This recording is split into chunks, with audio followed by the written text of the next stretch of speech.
Cole. You're kidding. Just one shot? They're not all zombies, Doug.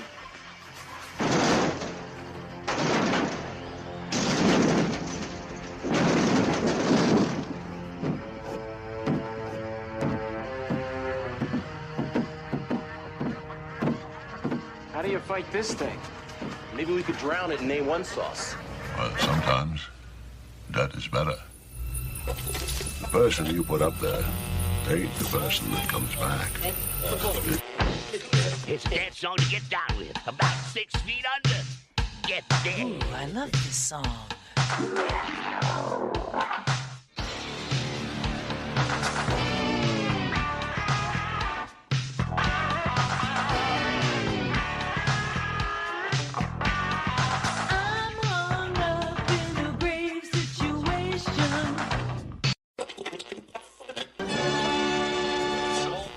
And now we come to the thrilling final episode of our radio drama. Hello everyone and welcome to episode 274 of the Revies podcast. Hopefully everyone's having a good time so far. We are at the beginning part of December, which means Christmas is getting oh so much closer. That doesn't make me happy, but it might make some people happy. I'm kidding. I enjoy Christmas. I just hate the concept of buying gifts for people and be like, will they like it? Will they hate it? If they hate it, they won't tell me. Will they like it though? I put too much stress on my own self for buying gifts. I'm not a fan of it. I don't buy myself stuff, and I don't essentially hate buying other people things. I worry too much that I'm not getting them either enough or the right thing. That's the life I live, and that's the mindset I'm stuck in. It's a fun place to be. But hopefully you guys aren't like me. And hopefully you guys got all your shopping and Christmas crap done in like June. I always say I'm going to do that, but never actually do that because I usually buy stuff and then instead of holding it off as a gift, end up just giving it to the person and being like, here, you take this. It's the own battle of webs I weave myself, so I thought that sounded better in my head, but it doesn't, so. But enough of that old Christmas Grinchy crap. Let's get on to the podcast at hand. If you're a returning listener, thank you for showing up each and every single week to another new episode. I appreciate your support so much. It means a lot. And hopefully you guys are having a great week, great month, great day, whatever it might be, whenever you're listening to this episode. If it's in December, if it's in January, or if it's in June, whatever the month might be, whenever you come back to the episode or listen to the episode for the first time, or if you want to listen to it like 100 times, that's cool too. I appreciate the views, I appreciate the support, I appreciate the feedback. If you're a new listener, thank you for stopping by to check out this movie. I'm getting into enjoying the 70s movies. I'm not gonna lie. I'm enjoying the 70s movies a little bit more. I've always been a fan here and there of certain 70s movies, but I'm enjoying the craftsmanship a little bit more. Then again, I just enjoy bad movies, so that might be the thing too. But like I said, if you're a new listener and you enjoy this movie, make sure to check out the back catalog of other movies. I got a ton of episodes and a ton of free content. With that being said, let's do a little bit of housekeeping before we do go too far into the episode at hand. That way you guys know everything that you can check out. And then we'll get back to the podcast episode at hand, because that's the real reason why you're here. You're listening to me talk about a movie, and you might not want to hear about me, shelling out myself and, self-promoting and all that other crap. But guess what? You can either listen to it or fast forward a few minutes or so. I appreciate it if you listen to it, but that's up to you. Housekeeping? Don't think you're sleeping. Housekeeping? Could you come back in an hour? Housekeeping, you want towel? More towels. Need sleepy. Housekeeping, you want mint for pillow? Please go away. Let me sleep for the love of God. But anyways, with today's housekeeping, like we like to do each and every single week. So for whatever podcast platform you listen to this on, if you're listening to it on Spotify, please feel free to leave a star review, star rating, whatever you want to call it. You can leave a 5-star if you really feel kind and generous. I'd appreciate that. But if you want to leave a 1-star or 2-star, whatever it might be, that's fine too. If you leave a 1-star, I'm going to be a little bit disappointed, and we can play a game of Killer Clowns, and I'll chase you down as a clown, and hopefully win. I might not win because I don't play that game too often, and I know it's a dying game, but nonetheless, I like Killer Clowns from Outer Space. That's a little fun fact about myself. But no matter whatever podcast platform you're listening on, if it's Apple, iTunes, Castbox, whatever it might be, the main thing that you guys can do that helps out the most, helps grow the podcast, is just hit that share button. Share on your social media accounts, whatever it might be, your Threads, your TikTok, your X account, Facebook, whatever you might want to share it on. or share it with whoever, friends, enemies, your pets. You know, if you want to leave it on for your pets to listen to while you're at work, that's cool too. I appreciate that. Make sure to check out the Rotten Reviews podcast Instagram page as well. All the links for everything will be down below in the description. If you check out the Instagram page, you'll get up-to-date postings on my On This Day in Horror section that I do each and every single day, where I pick a different movie to talk about each and every single day. I also post about the podcast on there as well, and share other cool and exciting horror-related stuff. If you want to, you can check out all my social media accounts at the links down below as well, at Type and Sign. Find me on anything and everything from Threads to X to TikTok to Facebook and Instagram. But the main thing you should check out is the YouTube channel. Definitely go check out the YouTube channel for the weekly game video dropping every single Wednesday. Old episodes of the podcast drop every single Monday. I do very short content. I usually post my Lunchbox surprise series that I do for my daughter. I usually post those in the short section as well each and every single day. I also have the community posts over there as well, where I also do share the On This Day in Horror postings over there as well. And we do the occasional live streams. So definitely go check out, go subscribe, go support the channel. And there's hours upon hours of free content for you guys to listen to, watch, and whatever else. So just hit that like button, subscribe, hit the share button over there as well if you want to, if you find a video or a short that you enjoy. Just a few more things that I want to put out there. Make sure to check out the CWC Canadian Wrestling Championship page on Instagram and Facebook as well. There is now a YouTube channel where we're going to be posting short content and doing some live streams over there as well. So definitely go check that out for all your wrestling related content. And the last and final thing, if you want to support the podcast a little bit more, check out the TeePublic link site down below. You can buy the podcast shirt and some other cool merch over there as well. So definitely go check that out. I think I'm done promoting myself. I don't like doing it too much. I really hate promoting myself. I don't even promote myself when I'm doing commissions for the hell of it. But, you know, if you do want some artwork done, feel free to hit up the Instagram. It's probably the easiest way to DM me. Or Facebook, I guess. I don't know. Whatever. Just leave a comment somewhere. That's fine too. I'll probably see it eventually. It might take me a couple days, but I'll see it eventually. But let's get back to the podcast episode at hand, because you guys are here to listen to me talk about a movie. You're here to listen to me talk about the 1971 horror sci-fi movie, Incredible Two Headed Transplant. Just for a heads up, you can watch this movie for free on Tubi, because if you're a new listener, what I like to do with each and every single episode, I talk about the movie from start to finish and hit all the points in between that interest me. So this is going to be a very spoiler heavy episode, so if you don't want to be spoiled, feel free to go check it out for free on Tubi, or you can also watch it on Amazon Prime, I believe. This movie has a 3.6 out of 10 on IMDb, 4.5 out of 5 on Amazon.ca, and 25% on Rotten Tomatoes. 74% of Google users have enjoyed this movie. The initial release date, like I said, was 1971. It's got an hour and 23-minute runtime. The description as read on IMDb: Dr. George Gerard, a mad scientist who dares to combine two heads onto one body, despite serious consequences. The director for this one is Anthony M. Lanza.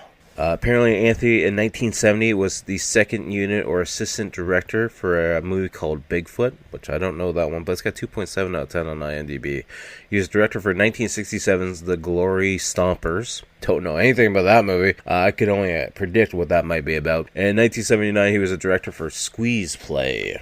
He was also the editor for 1972's Doomsday Voyage. And in 1995, he was the editor for Codename Silencer. This movie has 3 writers credited to it. The first one we're going to talk about is James Gordon White. He was also the writer for 1970's Bigfoot. He was the writer for 1982's 10 Violent Women. He was the writer for 1969's Hell's Bells. And the writer for 1969's The Devil's Eight. I've heard of that one. I think that's a satanic biker movie. I could be wrong on that one. I could be thinking about a different movie, but I think that's what that one is. The next writer we're going to be talking about is John Lawrence. He was the writer for 1973's Psycho, like Bicycle Psycho. He was also the writer for 1967's The Glory Stompers, and the writer for 1969, Scream Free. He was also the writer for 1965, Tales of a Salesman. The last writer credited for this movie is Ross Basbam.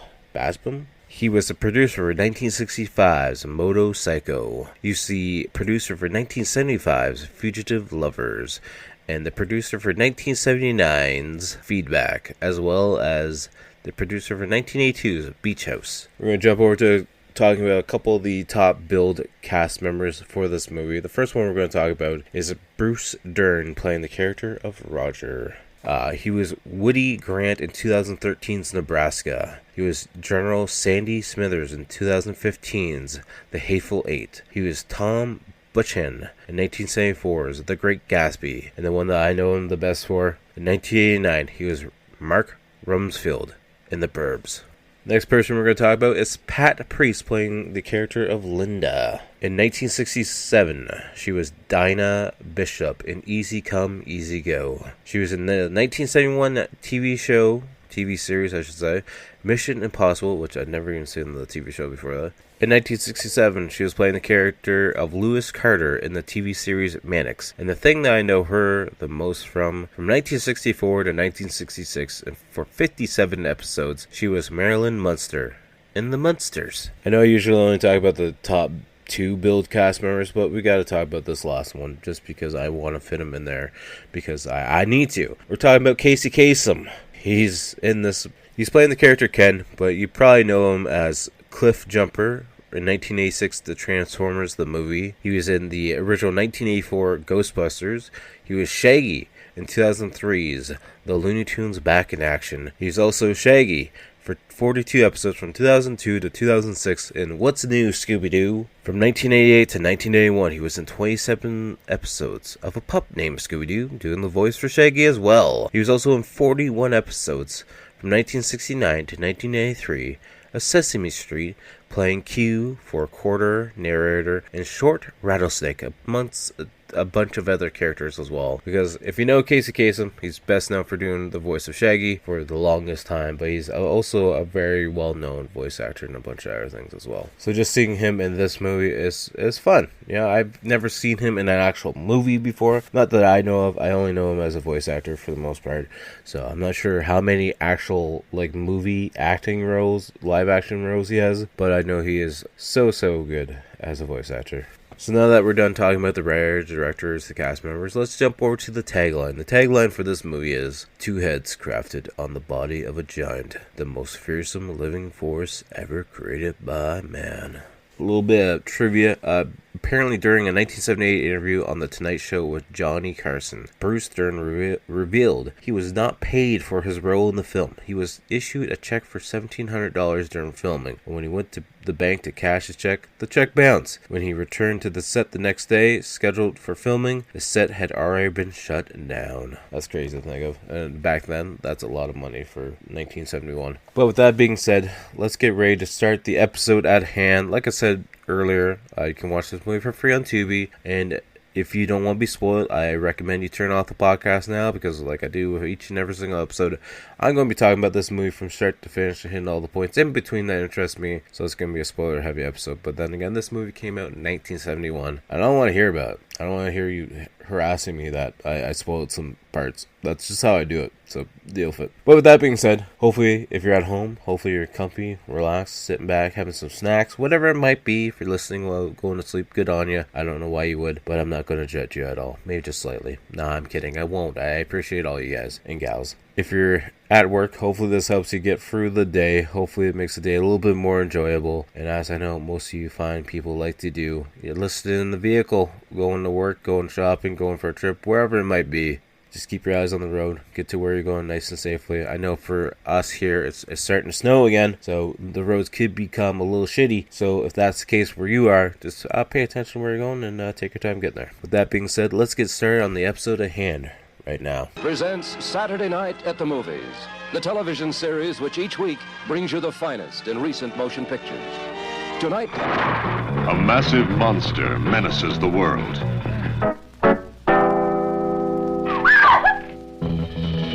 Threatening the most intimate terror a woman ever felt. Because of an experimenter with life.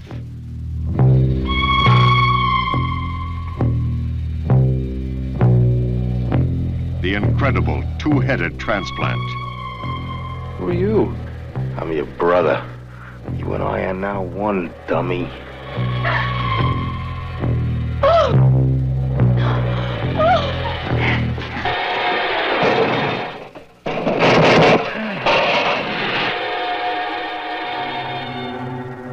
Get the guns.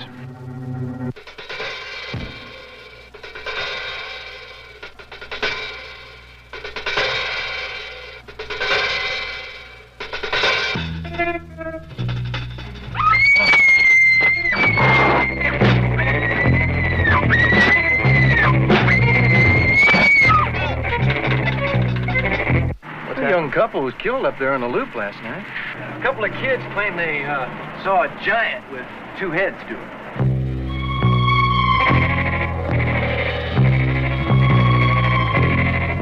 Doc's picked up the scent. Come on. Let's go.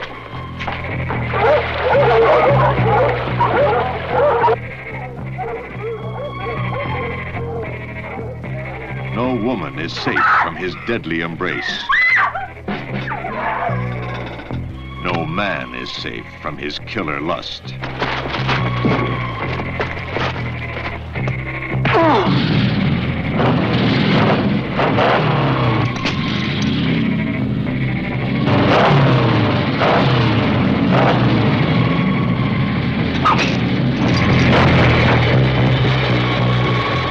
Movie started out, we got this nice 70s music, and we see the woods area, and then we start coming up on a house, and then we just literally see a couple girls screaming in pain because they're getting their throats slit, and then out of nowhere we see someone talking on the phone, and they're asking if the person's there, and then we just see on the floor, and there's a person dead on the floor, and then we see other people dead on the floor, and that classic 70s spooky style music starts to play over the disco style music. So far, I absolutely love the music in this movie.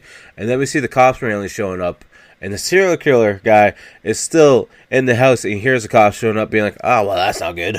And then two cops just come bursting through the front door because they hear the lady screaming. And then the guy's like, hey, coppers, you get down or I'm going to stab this lady. And anyways, he pushes the lady down, and then he jumps through a window to escape. But he's met with other cops, and he's just like, haha, hey, I guess I'll drop my knife here, and I'll just stand here and laugh at you guys. And we find out the serial killer guy is Manuel Cass, and we see him in front of the judge, and apparently the judge is saying he's mentally insane, and he's setting him to prison, and then the guy just starts laughing as the cops are holding him back, and then we see the title font pop up, and then we see kind of like a wooded little area as a different style and tone of music starts to play. It's a little happier style music.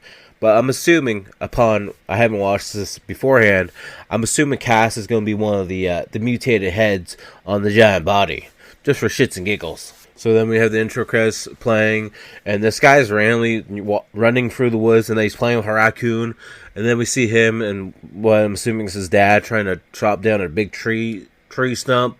And we can tell the guy that's playing with the raccoon, he's supposed to be a very bigger gentleman, and he's kind of got a hunched over looking structure. And then they watch this guy pull up in a fancy car, and he's in a fancy suit, and he goes to the front door, and it's Ken, Casey Kasem's character. And the farmer guy and the hunched over kid are just watching him being like, not good. And he's meeting up with Linda, Pat Priest's character, and she's complaining that I guess her husband's been in the basement or the laboratory for hours now. He won't come out because he's working on a project. So Linda's worried that her husband's going to have another nervous breakdown, and the husband for Linda is Roger, Bruce Stern's character, and apparently Roger was already in the hospital once and didn't want to let him out. So then Ken's like, hey, I'll go just talk to him, I'll go make him relax, don't worry about it, Linda, everything's going to be fine. So then he starts knocking on the door being like, hey, Roger, it's Ken. Can I come into the laboratory by chance? Which isn't even in the basement. It's on the first floor of the house. You never see that. You never see a laboratory on the first floor. It's also very weird seeing a much younger Bruce Stern than what he does in The Burbs. Voice still sounds identical, though. Doesn't look the same, though. Anyways, then Ken's like, hey, why don't you go talk to Linda? She's a little bit worried about you. You're just stuck in here. He's like, well, I can't go talk to her. I'm doing some science stuff. So then he pulls off the sheet off the table. And he's like, hey, look, see this monkey?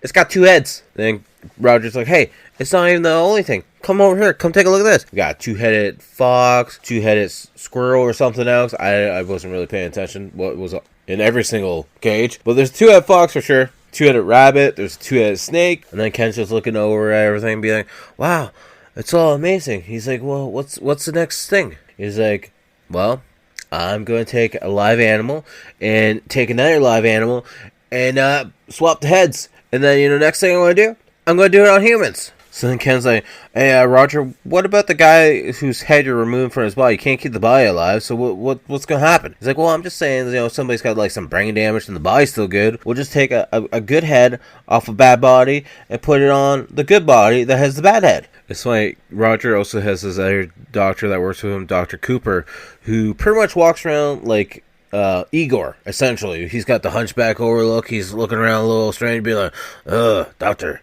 white blood cell, still the same. So then Ken convinces Roger to go and talk to Linda just so he can, you make her understand that everything's fine. And he's like, hey, before you go, though, Ken, just make sure you're my best friend, alright? Don't do it. Make sure you don't tell anybody about anything that's happened around here, alright? We worked together for many years. You're my best friend, known you for years. Don't screw up and say anything to anybody. And of course, Igor doesn't think that it's going to happen. He's like, are you sure you can trust the guy?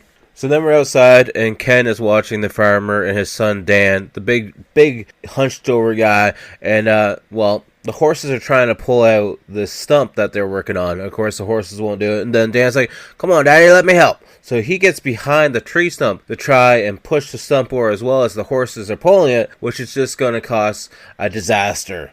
I thought maybe the horse was going to kick Danny in the head, but that doesn't actually happen. The tree stump gets knocked over, and Danny's sitting on the ground because he was using so much force. He's like, hi, Daddy, see? I told you I could do it. And Dad starts laughing. He's like, huh, yeah, sure did know you could. But then we see everyone getting ready to leave the house, and Danny is swinging around an axe, and he's swinging it around at, the front door. He's just, having fun, I guess. Anyways, Roger, Linda, and Ken go to leave the house, and I think Ken almost got the axe in the hand or the face. And Linda's like, what are you doing, Danny, swinging around the axe like that? And then Roger's like, hey, Danny, calm down. Give me the axe. Why are you swinging around? Where's your dad? Give me the axe. It's for cutting wood. It's not a toy, and you shouldn't be swinging around. You could have killed somebody. So then Roger goes on. He's like, Danny, I'm sorry about that. Danny's got the mindset of an 8-year-old. He's got a lot of brain damage because of lack of oxygen, because he was trapped in a mine cave-in when he was younger. So, the oxygen level was too low, causing him to have a lot of brain damage, like I said. And, he's a good kid. He's just, that's the thing. He's the size of an adult or a giant, but he's a kid. But anyways, Ken's getting ready to leave. Apparently he's got to go back to work. It's going to be a couple months before he comes back, when he has some vacation time saved up. And, he wants Roger to take care of Linda and be a better husband. And he's very curious to see how Roger's pets are doing by the time he comes back. So then we see Roger and his lab technician checking in on the chimp. The chimp's doing well. It's been apparently 30 days since the head's been transplanted.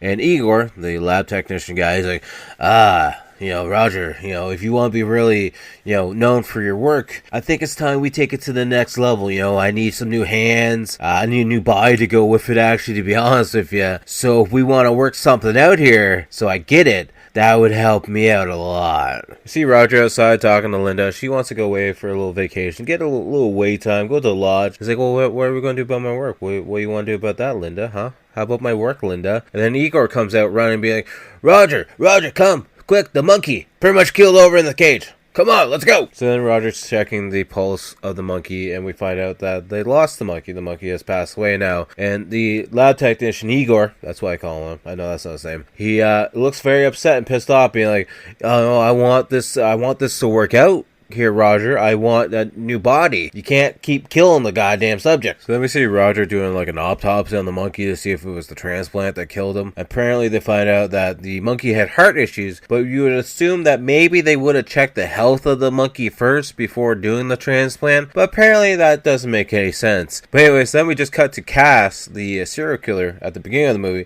who's inside the mental hospital, and now he's killing some security guard or a nurse, whatever it might be, and then he's outside in the parking lot just trying to get ready to steal a car to get away. I guess, it's the 70s, so security probably wasn't the same as this nowadays. They probably didn't think too many people were going to get out. Anyways, he finds a car that's unlocked and maybe it has the keys in it. Then we see him driving down the road. He's listening to the radio, and they're already talking about him on the radio, being like, everyone on the warning, look out, Emmanuel Cass, serial killer, has broke free. Here's his description. Keep an eye out for him. I'm pretty sure it's Casey Kasem being the radio host as well. But anyways, Linda is sitting at the beach, or not the beach, sitting at her pool, listening to the radio, and then we just see Danny is just out in the woods, just, off for a little tour, Hopefully he doesn't get stuck in another mine shaft. Oh, look, he's looking at a mine shaft now as soon as I say that. And I don't know if he's having PTSD because he hears kids laughing, and then he, I guess, pictures himself running out of the mine shaft originally when he was a kid. He's having some weird flashbacks at this point in time. Danny keeps having some weird flashbacks as he gets closer and closer to the mine shaft, and they pretty much just get spooked away from it. And then we just see Cass speeding down dirt roads. And I'm assuming he's getting closer and closer to the area where Danny is. We see Cass actually showing up to the doctor's compound, Roger's compound, because we see Danny's dad walking around with a hoe on his shoulder. It's a hot summer day. He's getting ready to maybe put the tool away, maybe take some lunch. I'm not sure. But we see Cass sneaking around, watching Linda as she's sitting by the pool. We see Linda in the kitchen getting ready to get a drink because it's a hot summer day out. And then Cass just comes up behind her and starts spooking her, and she goes running for her life. He catches her, and then she's screaming for Roger to come out. Roger comes out to try and save her, but literally just gets knocked right out. I'm not sure where Cass found the rope, but he grabs some little rope and starts to hog tie Roger up on the floor. And at that point, Linda goes to run for the front door to try and escape, and she gets the door open. That's when Danny's dad finally hears Cass inside. He tries to fight off Cass, but Cass throws him to the ground, grabs the gardening hoe, and just starts taking it to town on Danny's dad. So then we see Cass dragging Linda down the hill, down to where the car is parked on the dirt road, and he's kidnapping her. And then we see Danny showing back up with some flowers and be like, Miss Linda, you're around, Miss Linda. That's when Danny starts coming in the side door, and then Roger's like, hey, Danny, we're in here, come on, Danny, help me. So Danny walks in all confused and sees Roger hogtied, and that's when he's looking over and sees his dad is most likely dead on the floor, and Roger's like, hey, can you untie me, please? Danny, of course, having his kid mindset, just goes over, sits on the floor by his dad, and starts kind of like shaking him, be like, can you talk to me, Daddy? Daddy, can you talk to me? And Roger's like, hey, Danny, come over and untie me. I can help you. Just untie me. But then we see Cass driving away with the car, and he's got Linda in the front seat with her. And then the lab technician guy, Igor, walks in the front door and be like, what's going on here? And then we see like this montage race scene where we now see Roger and Igor get into the car, chasing after where they think Cass and Linda are going. Then we see Cass and Linda going down a certain way. The next thing you know, we see Linda on the ground outside in the woods, and Cass is breaking a glass bottle and climbing on top of her with it. And then as Roger's driving the car, Igor's loading a double-barrel shotgun, being like, yep, we'll get him. Kind of looking like Elmer Fudd now that I'm thinking about it. And then out of nowhere, we see Linda getting free from Cass, and she's running up the hill to get onto the road. And Roger actually drives by her, and she's yelling at Roger, being like, Roger, I'm back here. And she collapses on the ground, and he finally looks in the rearview mirror, being like, oh shit, she's back there. And then Linda is able to get away from Cass just enough that when they pull up, they both jump out with guns and literally shoot Cass right in the back. And we see Igor, the lab technician, pulling on Cass's arm, be like, come on, Roger, help me. We don't want to hurt him any worse than he already is. We gotta use his body for science.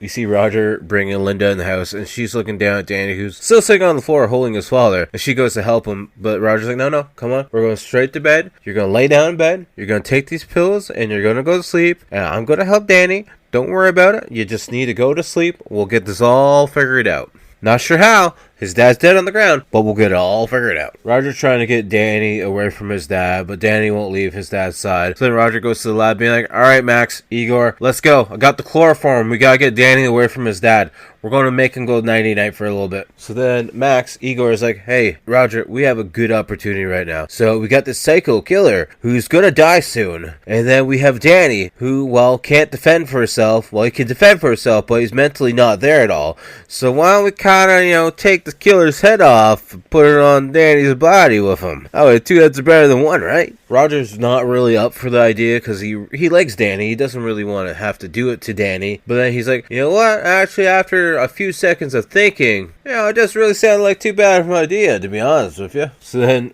Max is looking over at Cass's body. He's like, Roger, come here.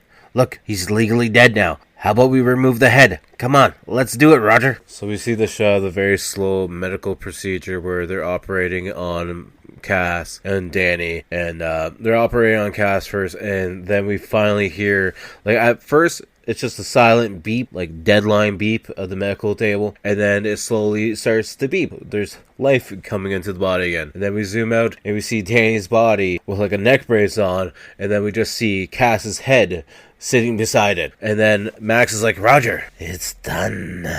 And Roger's just staring down at it, being like, oh, may God forgive us for what we just created. This is not going to be good. And then we see Roger and Max looking over the creation that they just created. And apparently Roger's like, yeah, well, it's going to be a few days at least before they wake up again. We kind of got some other stuff we got to do before then too. You know, like get rid of Danny's dad's body probably would be a good sight. So then we see Roger going to check in on Linda. She's finally starting to wake up. Be like, did the sheriff show up? He's like, yeah, sheriff showed up, said my statement's good enough. The killer died. Oh, also, by the way, Danny ran away. Not to worry about it, though. I'm sure he's fine out there somewhere in the woods. I'm sure everything's fine. And she starts freaking out about it. Be like, no, it's fine. If we'll kind of look for him, we'll find him. But then we cut to Max, Igor, who's out in the woods, digging up a grave for good old dad to be buried in. And then we see him pushing off Cass' car off of a cliff and down this rock side. Not sure the whole point of that because the car was already stolen. I guess just to hide any evidence. But yeah, I'm sure you probably could put it somewhere else other than off a cliff. But who knows. So then the phone rings, it's for Roger, and of course it's Ken on there, and he's like, hey Roger, my vacation starts this weekend. You still looking up for having a house guest to come by chance? He's like, yeah, sure, definitely come by. I got some cool stuff to show you. Don't worry about it. So then Linda's like, I'm glad Ken's coming. Maybe he'll be able to keep you out of that lab for a while. And he's like, yeah, maybe. And then she's like, well, I'm a little bit worried about Danny. He still hasn't come home yet. He's like, hey, don't worry. We'll call the sheriff at the end of the week, and we'll get everything figured out. Don't worry about it. And then Max like, Roger, gotta come in the laboratory. Come on, Roger. And we find Danny and Cass are slowly starting to wake up. Obviously, Roger locks the lab door every time he goes in. Linda comes over and tries to open the door, being like, Roger, you okay in there? I hear lots of moaning and groaning and stuff. So, yeah, everything's okay. Don't worry about it. We're just doing lab stuff. Nothing to worry about, honey. So it's nighttime. The laboratory is dark. And Danny is waking up being like, Daddy, you there? And Cass is awake too. He's like, look, you suck. I'm your brother. And Danny's like, I don't have no brother. He's like, well, you do now, sucker. So Danny tries moving a little bit, and Cass like, you need to stop jerking around. Me and you, buddy, are now one and the same. In hindsight, probably putting the serial killer head on the giant frame of the giant human who has the mindset of an 8-year-old, probably not the smartest choice there, Doc. Because they just break the bed straps like nothing and just starts walking around. And of course, Danny walks into something, and Cass like, you damn moron, watch where you're walking. See Danny walking, we just hear Cass being like, left, right. There you go, you idiot, you're picking it up. Linda wakes up to the noise happening in the lab, so then she sneaks out of bed and grabs the keys off of the dresser and slowly goes to leave the bedroom to go see what's going on, because she's just curious what Roger's been doing in the lab the whole time. We hear Linda jiggling the keys at the door, trying to find the right key. And Cass is like, hey, don't make a sound, Danny. Hide behind the door. So he hides behind the door. Linda comes in. And then Cass makes Danny slam the door. And Linda's just looking up at them, being like, oh my God, what is this thing? And I'm not sure if Max sleeps in a room off of the lab. Because then he walks in and be like, hey, no, stop. And then we just see Max get slammed up against a wall. And then Roger walks in and be like, hey, you get back up on that table, mister. Get back up on that lab table. And I don't know if Roger hits him in the face or something, but then Danny and Cass stumble out of the lab, and Cass just keeps coughing all over the place as they're holding their face, running away. And then Roger's checking on Linda, and she's freaking out, being like, how could you? And Roger's like, hey, didn't I tell you not to come down the lab? Don't worry about it. Everything's going to be fine. You just need to go back to bed, get some sleep. You didn't see anything. Don't worry about it. Everything's fine, honey. And then Roger ends up locking her in the lab for her own good, being like, you're going to be safe in here. I'm going to lock you in here. Don't worry about it. I know you know nothing about the stuff in here, but you're going to be safe in here. Just stay here. Then we see our two-headed creature walking through the woods. And, of course, they're standing on top of this hill, and they're looking down at this hill. And it's really foggy and smoky and dark. And, of course, there's this car just sitting off on the side of the road. And, of course, actually, there's a couple cars. Now there's a station wagon. And everyone's, getting it on. And Cass is getting all excited. And Danny's looking all confused, being like, no, I don't want to go over there. Those people are doing stuff. I don't want to do that. Danny and Cass literally have to walk through this, like swamp area. I'm guessing that's where all the fog is coming off of the water. And then one of the girls in the car is like, hey, we got to stop. There's somebody out there. And the guy's like, no, there's nobody out there, babe. It's the middle of the night. Fog's rolling off the water. Everything's totally fine. I'm not sure if it's just like friends hanging out, like two separate cars, or there's like three separate cars, but they're all in a row. In every single car, it's just a bunch of people making out, getting ready to bone. And then Danny and Cass are looking at one car, and then they turn to look at the car behind that car, and the lady just starts screaming, being like, there's a two-headed freak. And then out of nowhere, Danny and Cass just start breaking the roof off the car and pulling them out of the car. And then you got Cass laughing the whole time as they're grabbing the lady and the guy and getting ready to kill them. And then you have Danny being like, no, no, no. Just repeating the same no. And then other people hear the screaming and they look back and be like, oh, okay, they're getting murdered back there. That's not good. And the one girl is now draped across the roof of the car, and she's clearly dead. And Cass is laughing like a maniac, and Danny is crying, being like, no, not good. Not good. And then we see it's the next day, it's the crime scene, we see the sheriff on site, we see an ambulance, and the one deputy's like, Sheriff, those kids are still sticking together that it was a two-headed freak that killed everybody here. He's like, I don't know what those damn kids are on, but damn drugs. We see Roger and Max getting back, and Max is like, hey, Roger, we need to get back out there. We need to find him. He's like, yeah, I know. Let me just go check Linda and see how she's doing. You know, she's a little freaked out. You know, we did lock her in the lab, and there's no way out. And as soon as Roger goes to talk to Linda, she's like, how could you do such a thing, you bastard? And then Max is like, Roger, cops here. We got troubles. Roger answers the door, and the sheriff's like, hey, how's it going, Roger? Oh, you know, doing okay. I'm here to talk to Danny. He's like, Danny, come on in. Apparently the reason why the sheriff is looking for Danny, because apparently the size of the footprints are the size of Danny's footprints, and, you know, Danny's got a abnormally large footprint too. Apparently nobody else in the town has a size what might be 13, 14. I'm not looking at my own feet, but that's besides the point. And Roger's like, that's kind of hard. Danny, his dad, actually left a couple days ago, and I don't know where they are, to be honest with you. Roger gives a story to the sheriff, being like, yeah, they got new jobs, new employer, they left. I honestly don't know who is hiring them. So then the sheriff's like, maybe the missus would know. He's like, she's gone away doing some shopping and stuff. Then we hear some glass breaking in the lab, and Roger's like, got a new assistant, Max. He's working in the lab. He's kind of clumsy, knocks over a bunch of stuff. Well, in a china shop, essentially. And the sheriff's like, well, I'd like to talk to him, just see if he knows anything. He's like, I'm going to go check on him right now. Roger's like, no, I'll call for him. Hey, Max, sheriff out here wants to talk to you for a little bit. Just wondering if you have any answers about where Danny's gone. Linda's now tied up in the lab, thanks to Max, and as the sheriff's leaving after questioning both of them, he hears more things breaking inside the home. He looks back at the house being like, something doesn't seem right here. Roger gets back into the lab and he's like, oh, look at that mess that's made her now. He's like, alright, well, Linda, it's for your own good. I'm going to make you go to take a nap again, alright? And then we see Danny and Cass stumbling out of the mine shaft because that's where they slept for the night. Danny's asking Cass, like, will my daddy get better? And Cass like, I told you to stop asking me questions about that dumb thing or you're never going to see him, alright? Your daddy told me to take care of you, so now let's go stumble around and look for some food.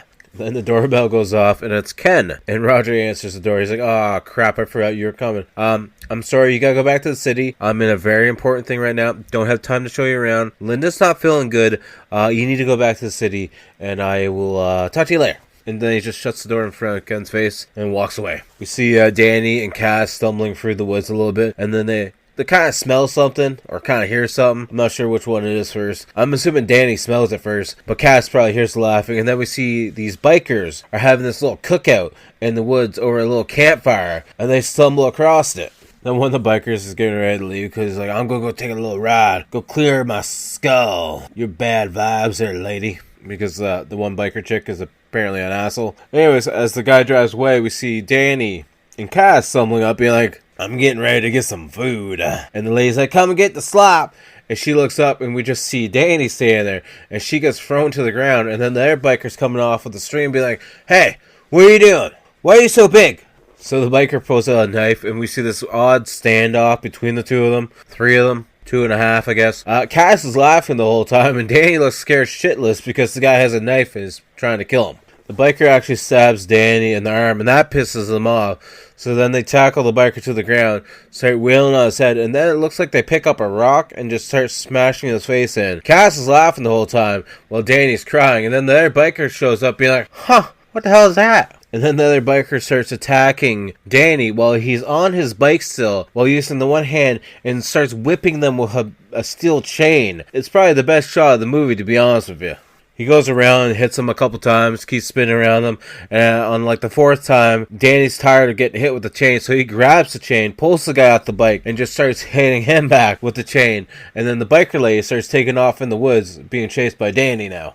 The biker chick runs into a stream and she falls in the stream, of course. And then Danny finally catches up and they literally just bury her head in the water. The next thing we know, we see there's another crime scene. The lady's out on the shore and she's face down. And the doctor's taking a look at her, and of course, the doctor is actually Ken looking over her and being like, pretty much every bone in her body is just destroyed. You know, she's dead.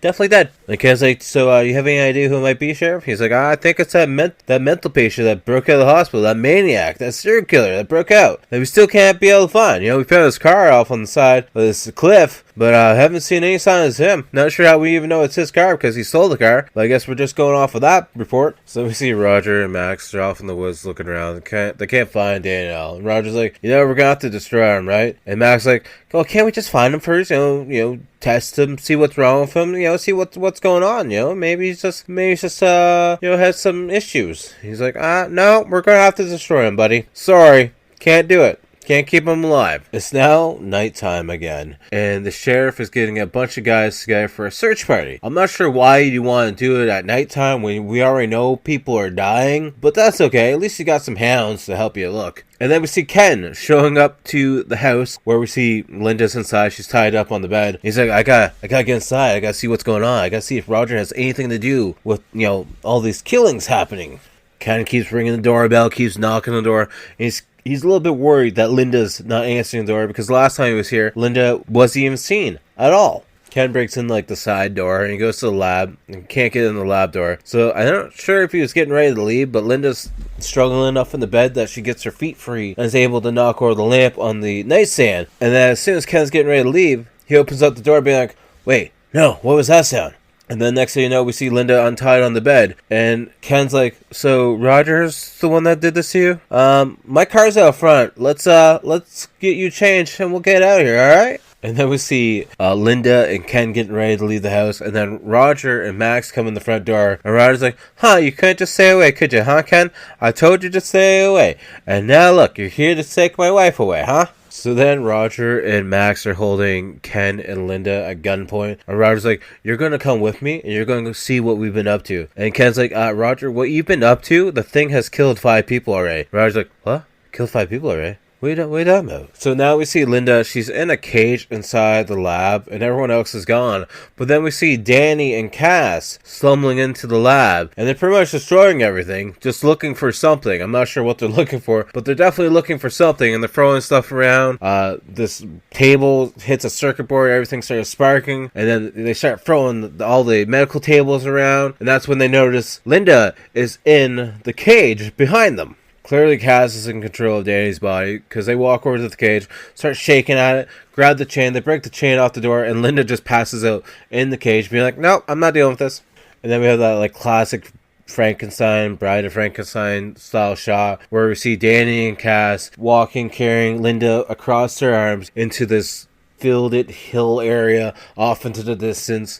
We see Roger and Ken and Danny running after him. We also see the sheriff showing up with a bunch of dogs. They're chasing off in the same general direction as well. And then Roger is looking at some stuff and being like, they must be headed to the old mine. That's definitely where they gotta be going. So as around, the sheriffs are going to Roger's house because they walk into the house and then they see the lab. They walk into the lab and see everything's destroyed. He's like, wow, sure is pretty crazy in here. And the one deputy's like, well, at least there's no more bodies in the house, at least. And then this random guy comes in and he's like, hey, Sheriff, the dog catch your son. It's going up to the old mine.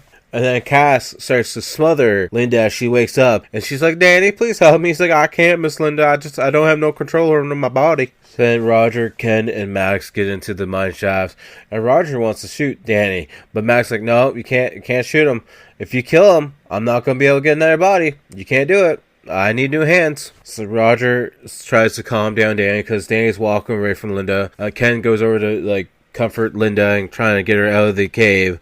And then Max somehow just has a net and just throws it on top of Danny and Cash. And then they start stumbling around the mine shaft. Max gets dropped to the ground. And then we see this beam get broken in the mine shaft. And everything slowly starts to crumble down on them.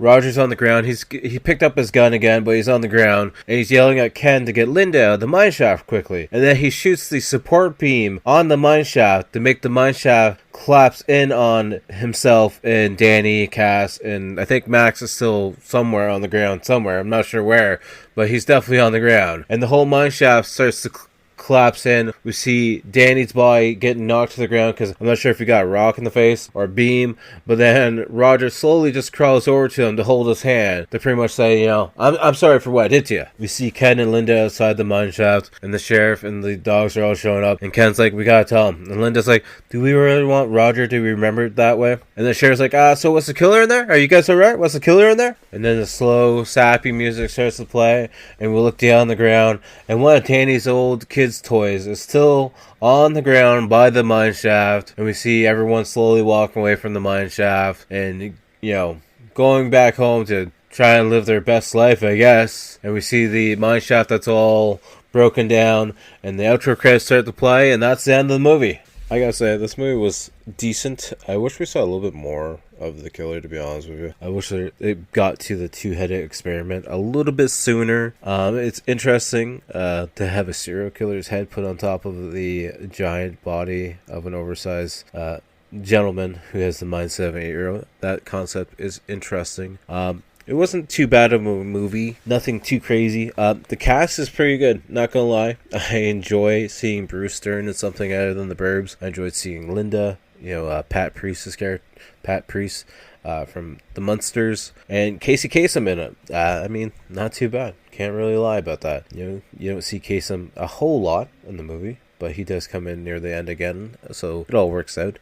Yeah, it's a 70s movie. It's hard to really judge for me personally. The picture quality a little bit grainy. It adds to the effect though, but nonetheless, I think for this one I'm going to give it a 4.5 out of 10.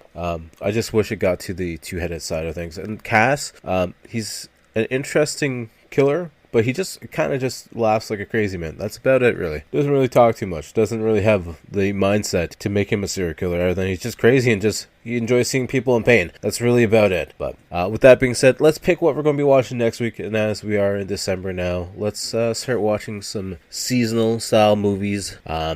This one is a first time watch for me. You can watch it for free on Tubi. It's a horror comedy for an hour and 25 minutes. Came out in 2021, and it's got Bruce Campbell in it and Devin Sawa. We're watching Black Friday for the very first time. I've been wanting to watch this one for a while, just never got around to actually being able to watch it. So hopefully you guys will check that one out next week. Like I say, you can watch it free on Tubi. I know it's a little bit of a newer movie, so you probably don't want to hear me talking about spoilers, but it's going to be a spoiler-heavy episode, just like every episode of the podcast. So feel free to watch it ahead of time if you want to, or just listen to me talk about it next week. But with that being said, make sure to check out the outro band, Toronto-based horror band Blood Opera. If you're listening on Spotify, they're linked right to this episode, so you definitely go check it out. If not, go check them out on Amazon Music, YouTube, wherever, Spotify, whatever your music platform is. And as always, make sure to check out all my links down below at Typhonstein. Make sure to check out that YouTube channel for all your hours upon hours of free content, weekly game video dropping every Wednesday, old episodes of podcasts, community posts, and various live streams and shorts as well. And make sure to check out the CWC page on YouTube, Instagram, and Facebook as well for all your wrestling related content. And if you want to buy some merch and help support me, check out the TeePublic link down below. You can buy some podcast merch, or you can buy some random art stuff as well. And until next time, I'll talk to you guys all later. Peace.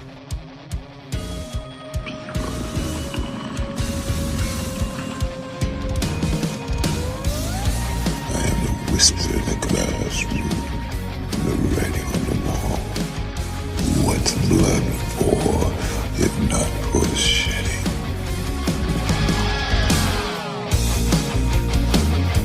You used to play that childhood game, didn't you? The one where we chant his name. Was it true? Staring